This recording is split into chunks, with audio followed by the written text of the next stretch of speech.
Esta entonces es la cuarta clase del tema de enzimas, cinética enzimática. Es importante. ¿Qué es eso de cinética enzimática? La cinética enzimática es la parte de la enzimología que se encarga de estudiar la velocidad de las reacciones enzimáticas y los factores que influyen sobre la velocidad de la reacción. Ustedes dirían, profe, ya se lo vimos. Ya vimos modificación covalente, vimos alosterismo, complejos multienzimáticos. ¿Eso no modifica la velocidad de la reacción? Indudablemente que sí. Yo con un modulador alostérico puedo hacer que la velocidad de la reacción sea más lenta o sea más rápida. Pero eso es un mecanismo de regulación. Cuando nosotros hablamos de cinética enzimática, hablamos de factores externos. Hablamos de temperatura, hablamos de pH, hablamos de concentración de enzima, concentración de sustrato, la presencia de inhibidores. Entonces, mosca, porque la mayor parte de las conchas de mango, yo se las tiro para que se confundan entre los factores que se estudian en cinética enzimática, calor, temperatura, pH, con modificación covalente, alosterismo, que son mecanismos de regulación. Mosca. ¿Qué es la velocidad de una reacción? La velocidad de una reacción no es más que la cantidad de sustrato que se transforma en producto por unidad de tiempo, por tiempo, generalmente un minuto. Cantidad de sustrato que se transforma en producto por unidad de tiempo. ¿Cuáles son los factores más estudiados en cinética enzimática? Son 5.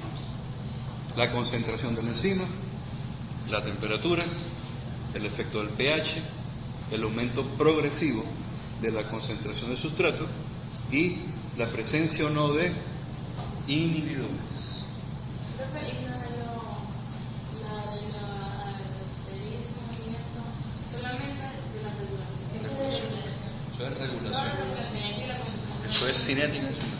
Factores externos a la enzima que son capaces de modificar su velocidad. Son intrínsecos porque son mecanismos de regulación propios de la enzima. Temperatura. ¿Qué hace la temperatura con una reacción catalizada por enzima? A más temperatura, uno pensaría que aumenta la velocidad de la reacción. A menos temperatura, disminuye la velocidad. ¿Por qué? Porque disminuyen o aumentan las colisiones. Es decir, la energía cinética que imprime el calor sobre el sustrato y la enzima puede ser más grande o puede ser menos grande. Si la energía es suficiente, la enzima se mueve, el sustrato se mueve, se consigue y ¿qué hace? El complejo enzima-sustrato y después la catálisis. Ahora, ¿y qué pasaría si la velocidad es muy rápida? Hay mucha energía, no da tiempo a que se forme el complejo enzima-sustrato. Es tanta la fuerza que supera la energía del enlace y entonces no se une. Si no se une, no hay producción de producto. Y si es muy lento, si hay mucho frío y la velocidad es muy lenta porque no hay calor, nunca se encuentra, nunca se forma el complejo y nunca hay catálisis. Entonces, mucho es malo y poco también. Eso quiere decir que debe existir algo que se llama temperatura óptima. En la temperatura óptima se puede alcanzar la mayor velocidad de reacción, la mayor cantidad de sustrato convertido en producto. Temperaturas por encima y por debajo de la óptima disminuyen la velocidad de la reacción. Por eso es que esa figura es en forma de campana. En el eje de las Y, ¿qué tenemos? Temperatura, ¿verdad? Y en el eje de las X tenemos temperatura y en el eje de las Y, ¿qué tenemos? Actividad. ¿A qué temperatura tenemos el 100% de la actividad? A 37 grados centígrados. Ahí la velocidad es máxima. La actividad enzimática es máxima. Por debajo y por encima, ¿qué pasa? Disminuye la actividad. ¿Cuándo la actividad es menor? ¿A qué temperaturas? A temperaturas muy extremas, o muy bajas, o muy altas. Pero la explicación es diferente. No es lo mismo la disminución de actividad a una temperatura muy baja que la disminución de la actividad a una temperatura muy alta. Los mecanismos son diferentes. Ya lo habíamos explicado, ¿verdad? Cuando la temperatura es muy baja, ¿qué pasa con el movimiento molecular? Es muy lento. Y entonces no se produce el encuentro, porque no hay energía cinética entre una enzima y un sustrato. Como no hay movimiento molecular, no hay catálisis. Ahora, si la temperatura es muy alta, ¿qué pasa?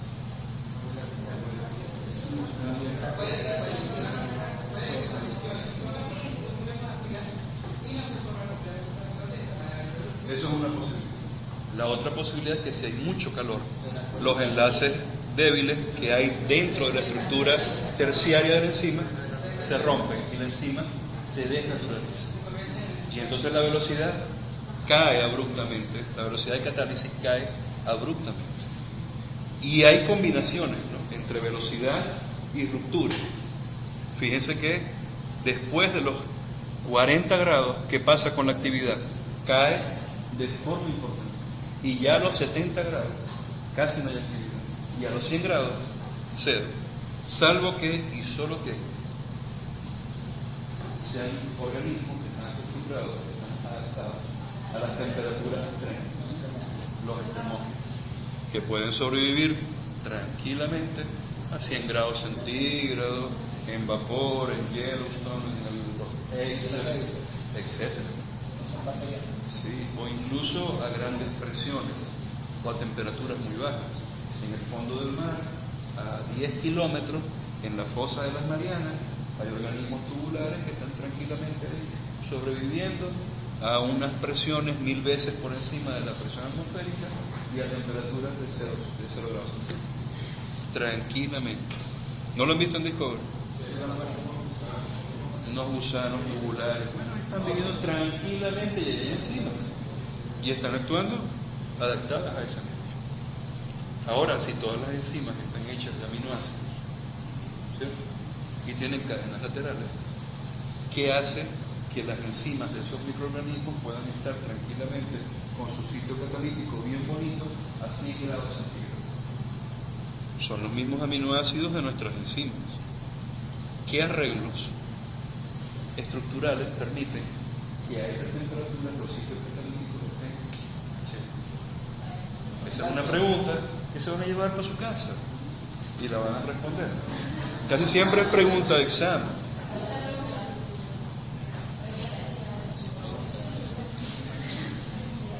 Efecto del pH.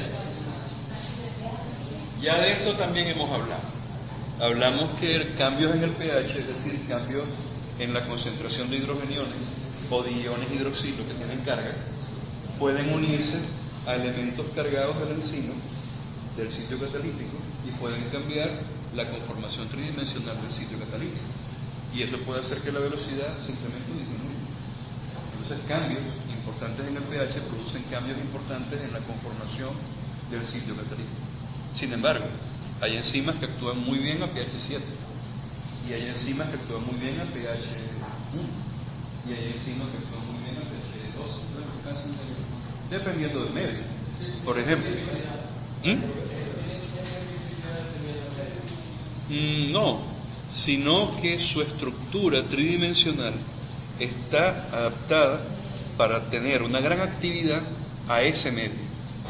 Por ejemplo, todas las enzimas intracelulares tienen un pH óptimo de 7, de 7.3. ¿Qué es el pH óptimo? Es el pH al cual la actividad de la enzima es máxima. Ese es el pH óptimo.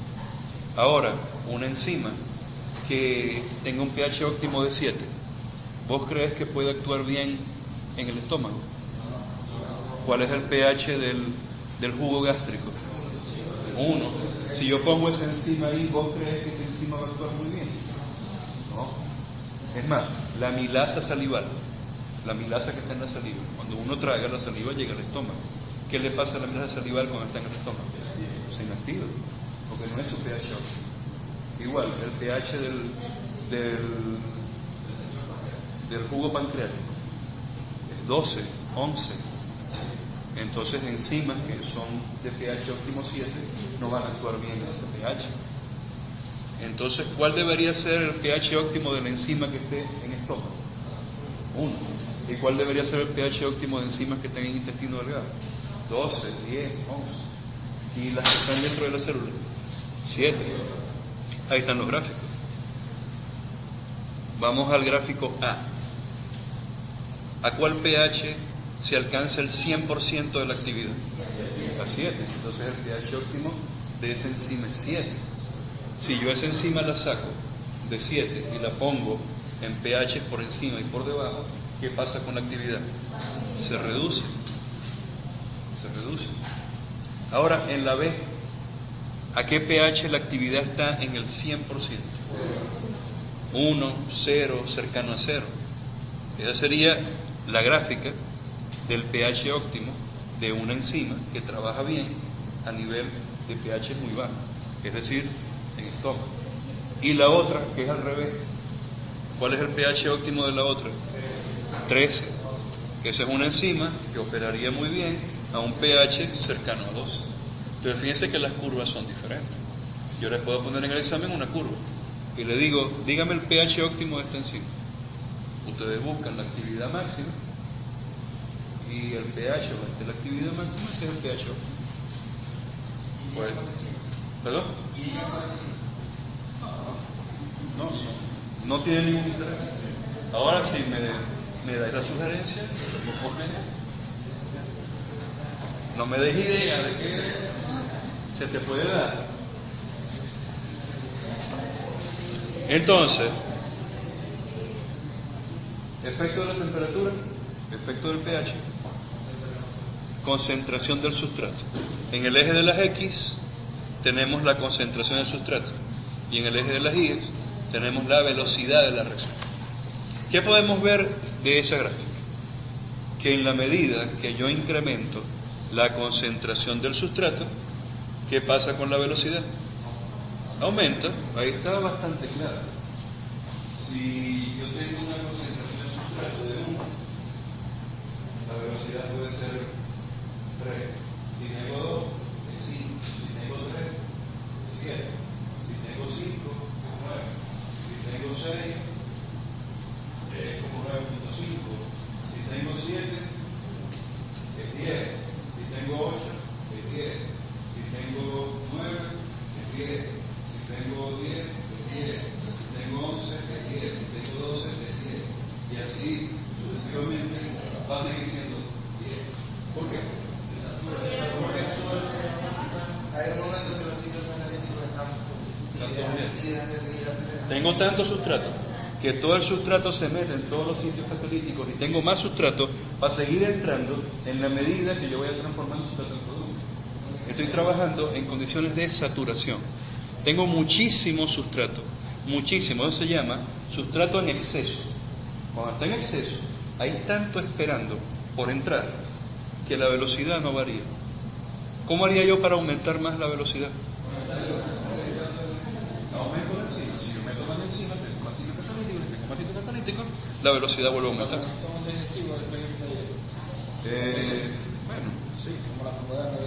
El fectal. Sí, pexina y trixina. Bien. ¿Qué hay importante ahí? ¿Qué elementos importantes podríamos rescatar de esa gráfica? Que obviamente la gráfica tiene dos formas. Una primera parte, donde en la medida que yo incremento la concentración de sustrato, ¿qué pasa con la velocidad? Aumenta. Esa es la primera parte. Y la segunda parte, que ya es la meseta, que así yo aumente la concentración de sustrato, la velocidad no va a aumentar. Eso se llama velocidad máxima. La velocidad máxima es aquella velocidad donde se alcanza aquí la saturación, que aquí es más o menos fuerte.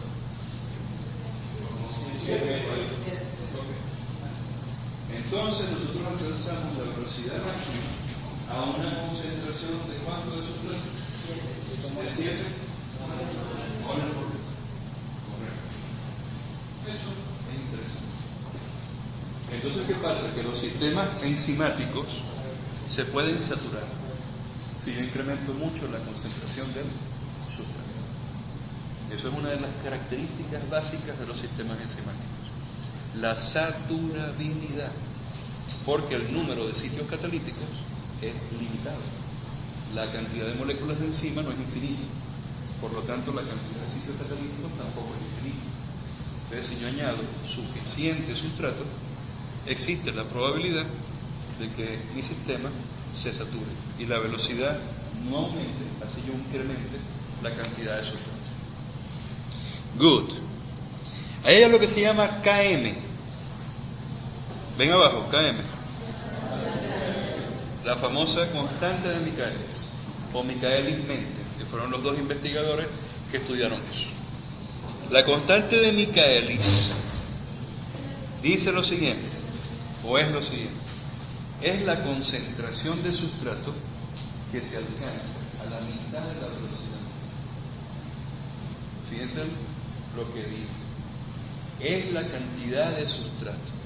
Es decir, que la constante de Michaelis es algo en el eje de ¿qué? De las X, porque es la concentración de sustrato. Está abajo, que se alcanza a la mitad de la velocidad máxima. ¿Qué tengo que hacer yo para calcular la constante de Michaelis? Hacer las cosas al revés. Es la concentración de sustrato que se alcanza a la mitad de la velocidad máxima. Por lo tanto, busco la velocidad máxima. Después la divido entre 2, la mitad de la velocidad máxima. Y después de la velocidad máxima, bajo hasta la concentración de sustrato. Entonces, facilito en la gráfica. Velocidad máxima, supongamos que es 10. Velocidad máxima, supongamos que es 10. La divido entre 2, ¿cuánto me da? 5.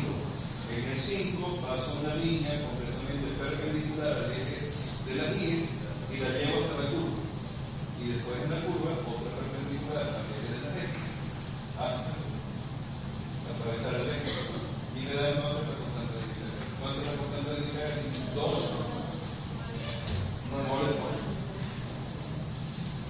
¿Para qué sirve la constante de Michaelis? ¿Para qué sirve la constante de Michaelis? Para determinar la afinidad que tiene la enzima por el sustrato.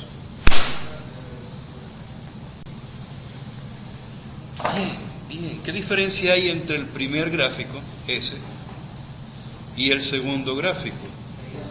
Que hay dos curvas. Hay dos curvas hiperbólicas. La función de asociación entre la concentración de sustrato y la velocidad genera una curva hiperbólica. Esa y esta misma, una hiperbólica. Como si ustedes tiraran una piedra y la gravedad. Lo que pasa es que ahí tiran la piedra y sigue la piedra y sigue la piedra y sigue la piedra. Nunca cae. Bien. Ahí tenemos dos curvas. ¿Son iguales? Son parecidas, mas no son iguales. ¿En qué se diferencian? ¿En qué se diferencian esas dos curvas, la reacción A y la reacción B? ¿Ambas alcanzan la velocidad máxima? Claro, por supuesto, si no fueran iguales. Indudablemente, ambas alcanzan la velocidad máxima, pero una la alcanza primero y la otra la alcanza después. Pero la alcanza.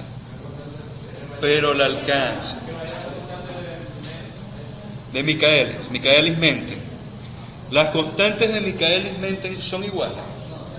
No son iguales, son diferentes. En la reacción A, la constante de Michaelis, ¿cuánto vale? 2. Y en la reacción B, ¿cuánto vale? 3. Eso es importante, porque son constantes de Michaelis diferentes.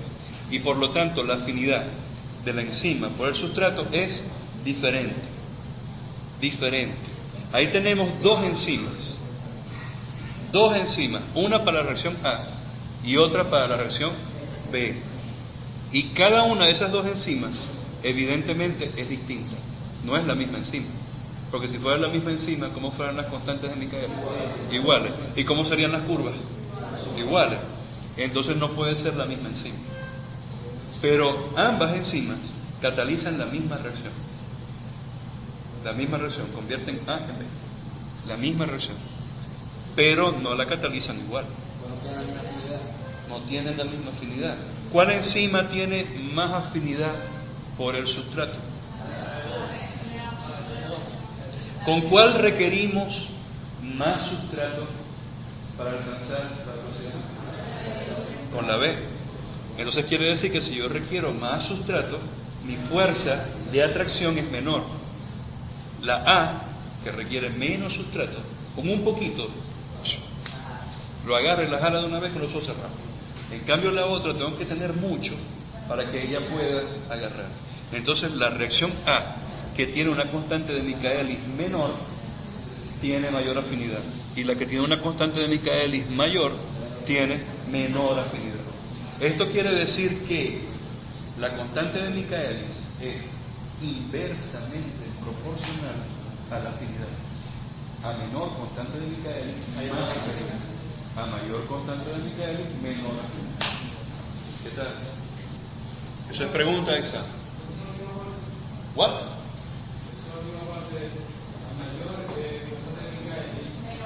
Menos afinidad. Porque requerís una mayor cantidad de sustrato para poder llegar a la velocidad máxima. Requerís más sustrato para que la enzima lo pueda agarrar. Bien, pero ambas alcanzan la velocidad máxima. Si yo incremento el sustrato, la B la va a alcanzar. Y obviamente la capacidad catalítica de B es menor que la D. Evidentemente es menor. Bien, seguimos. Y ahora, ¿qué diferencia hay entre esto, que son dos reacciones diferentes catalizadas por dos enzimas diferentes? Fíjense ahora. Ya va, mira primero. Conectar esto con esto. Mira, no te vayas así, de buchón. Revísalo bien. La reacción de la izquierda, la que era antes es la enzima más sustrato. Y la B es enzima más sustrato más algo que se llama inhibidor. ¿Qué será un inhibidor? Algo que inhibe la enzima para que convierta el sustrato en producto. Lo debería hacer más lento. Un sistema donde yo meto un inhibidor debe hacer la reacción más lenta. Bien. Enzima más sustrato alcanza la velocidad máxima en el punto A, que es más o menos ¿cuánto? Como 7.5, más o menos. Y la reacción con inhibidor, ¿cuándo alcanza la velocidad máxima? En 13, o sea, se tarda más. Hay que aumentar ¿qué? La concentración de ¿qué? De sustrato. Si yo aumento la cantidad de sustrato, aumento la velocidad y llego a la velocidad máxima. No, pero ahí no está ocurriendo eso. ¿Qué estoy haciendo yo ahí? Ahí yo lo que estoy es aumentando el sustrato. Lo podría hacer aumentando la enzima, pero no está ahí. Esa no es la gráfica. Ahí lo que yo estoy incrementando es el sustrato. Más sustrato, más sustrato, más sustrato, más sustrato. La velocidad empieza a aumentar hasta que llega a la velocidad máxima. Pero llega con una cantidad mayor de sustrato. ¿Por qué? ¿Qué es un inhibidor? Un inhibidor es un compuesto químico que de alguna manera bloquea la capacidad catalítica de la enzima. Y lo puede hacer de dos maneras. Lo puede hacer pareciéndose mucho al sustrato y metiéndose en el sitio catalítico. Impide la formación del complejo enzima-sustrato. Correcto. Pero el inhibidor no genera producto. Ocupa el espacio, pero no hace nada. Yo siempre he dicho que el inhibidor de este tipo es como el mal estudiante, que ocupa el puesto, pero no hace un coño. Y entonces el que puede sentarse a estudiar no entra. Entonces el estudiante está ahí años y años y años y no genera un producto, que es un profesional, en este caso un médico. Eso que está allí es una inhibición de tipo competitiva. En una inhibición competitiva, un compuesto que se parece mucho al sustrato, casi igual, que se llama inhibidor competitivo, se une al sitio catalítico e impide que el sustrato entre. Un buen estudiante se parece mucho a un mal estudiante, sobre todo si no abre la boca. Si no abre la boca son igualitos. Uno los ve y no los puede distinguir hasta que uno pregunta. Cuando pregunta, ahí sí ya uno se da cuenta. Entonces el inhibidor competitivo se une al sitio catalítico y listo. Y interfiere obviamente con la catálisis. ¿Qué está pasando ahí? ¿Cómo son las constantes de Michaelis? Diferentes, pero no son dos enzimas distintas, ahora es la misma enzima, una con el inhibidor y otra sin inhibidor. ¿Por qué cambia la KM?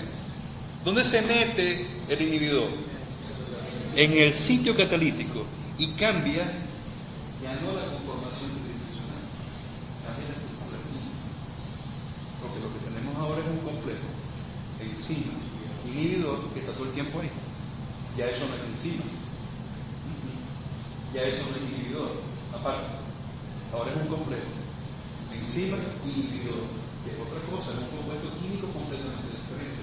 Cuando yo cambio la estructura química del sitio catalítico, estoy tapando que las cadenas laterales que deberían interactuar con el sustrato, al yo taparlas, me cambian la afinidad. O no hablábamos que la afinidad venía dada por las cadenas laterales que unían fuertemente al sustrato con la enzima. Si yo tapo las cadenas laterales, cambio la afinidad. Y por eso es que la constante de Michaelis es como diferente, porque estoy cambiando la afinidad. ¿Cuál es la relación con inhibidor? El que tiene la constante de Michaelis más alta, porque la relación es inversa. A mayor constante de Michaelis, menor afinidad. Entonces ahí la reacción con inhibidor es la que tiene la constante de Michaelis más alta, la que tiene el 3 de constante de Michaelis, que en este caso le llamamos KI, o constante de inhibición.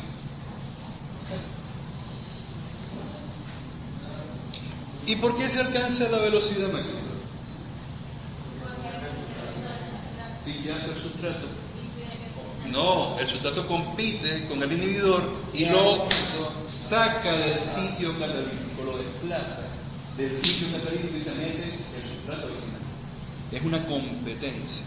El que esté más concentrado gana. El que esté en mayor cantidad gana. Si el inhibidor está más concentrado, gana el inhibidor.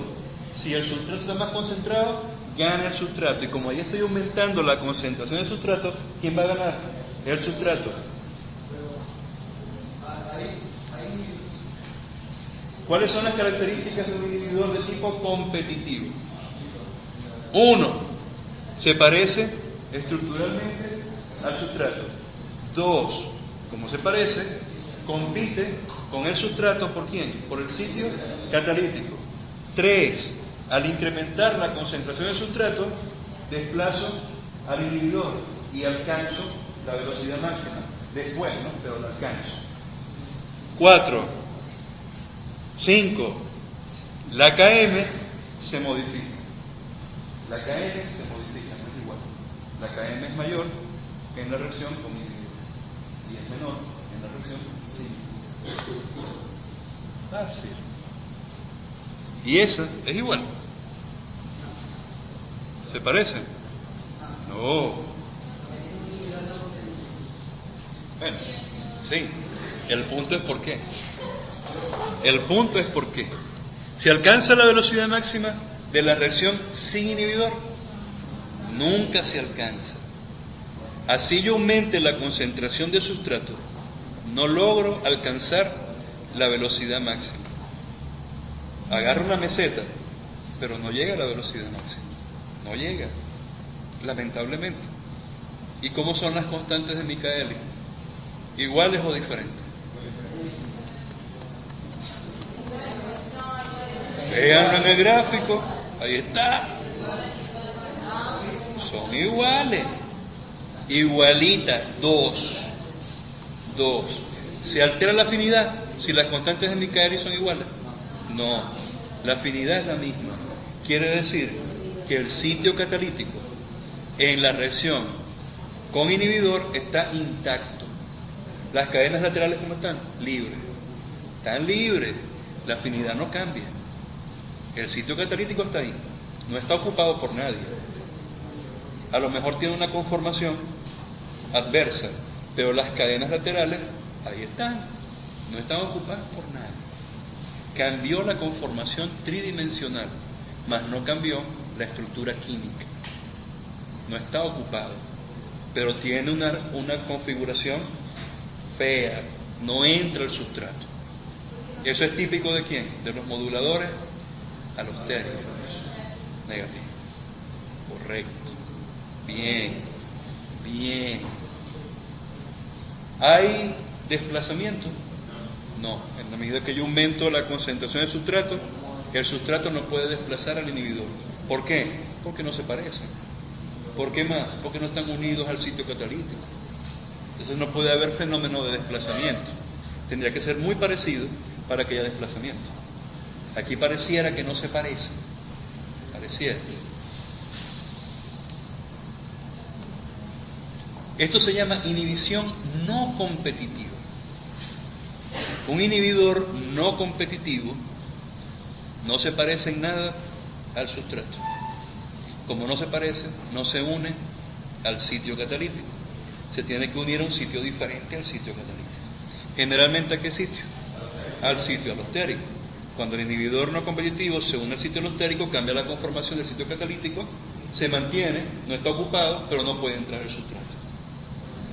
Como no entra el sustrato al sitio catalítico, no puede haber desplazamiento, no puede haber el inhibidor, no puede haber desplazamiento. Como consecuencia, así yo aumente la concentración del sustrato, no alcanzo la velocidad máxima, nunca.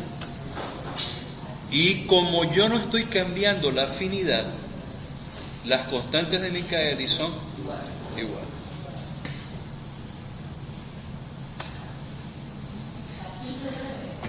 Otra vez Cantinflas.